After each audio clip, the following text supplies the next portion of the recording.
mighty giant robot that has existed in history for years disappears while a new one emerges with a new host. With a new team of super impressive new teammates to boot, this is Mazinger Z Infinity.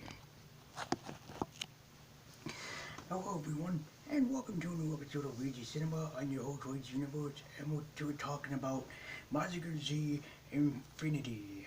And yikes, what a film.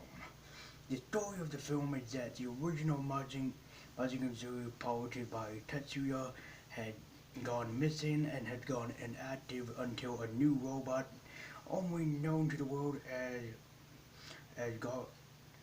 Gargon, suddenly appeared, as well as a new mighty robot named Mazinger Infinity. So, will the robot manage to save the Earth, or will Earth be destroyed? This is a sort of top-of-the-line turn of events anime giant robot movie where the story of it is that we're more focused on the team of Mazinger Z. We are introduced to the original team behind it all, and we're getting to know the team. In fact, the giant robots do not come back into play, uh, especially Mazinger, the main poster child, does not come into play until about an hour into the film. I'm not lying. And we never get to see Mazinger Infinity. There is no Mazinger Infinity. There's Z, and there's the original Mazinger. Um, there is no Infinity. They talk about it, and it is shown very early on in the film. But aside from that first about half an hour, spending time talking about it, it just suddenly, disappears. I will say this, that the cast is very good, the voice cast is, and that the animation style is flawless. It's just that I feel that the animation used for the giant robots feels very out of place in a movie like this, especially next to the classic hand-drawn style of anime that, we're all used to. The characters are kind of likable, especially Lisa, Goji, and Takeya, but aside from them and Tetsuya and his wife, everyone else just kind of feels very out of place. I know that they're using the um, mangaka's original art style and replicated it because this manga was created back in 1956, I believe, or earlier than that, and this is what they're trying to do for him.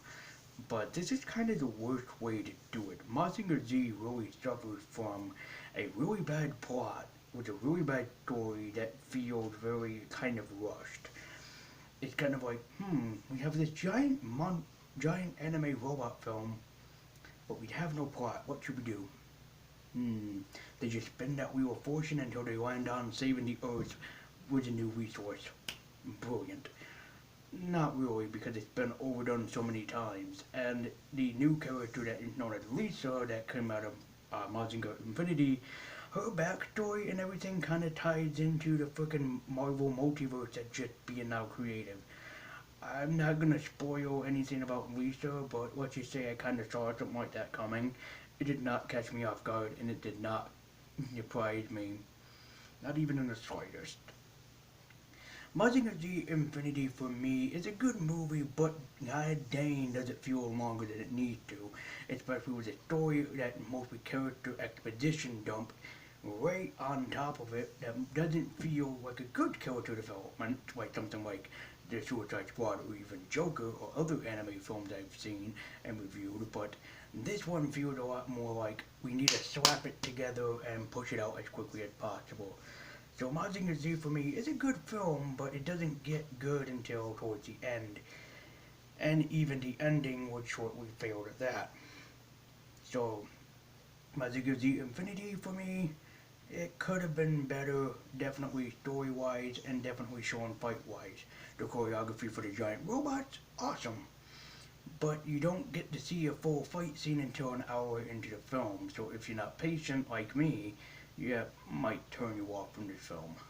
And it definitely did. So Mazinger Z Infinity for me gets to kind of like 50-50, that it's good, but also that it's terribly flawed. And sadly, because of the flaw, it suffered for me from being one of my favorite anime films. Definitely in the same way as Princess Mononoke for me. But what do you think about Mazinger Z Infinity? Do you think it's good? Do you think it's bad? And do you think it holds up to the original series? Let me know in the comment section down below. Thank you all for watching, and I'll see you next time on the next installment of Lazy Cinema. Until then.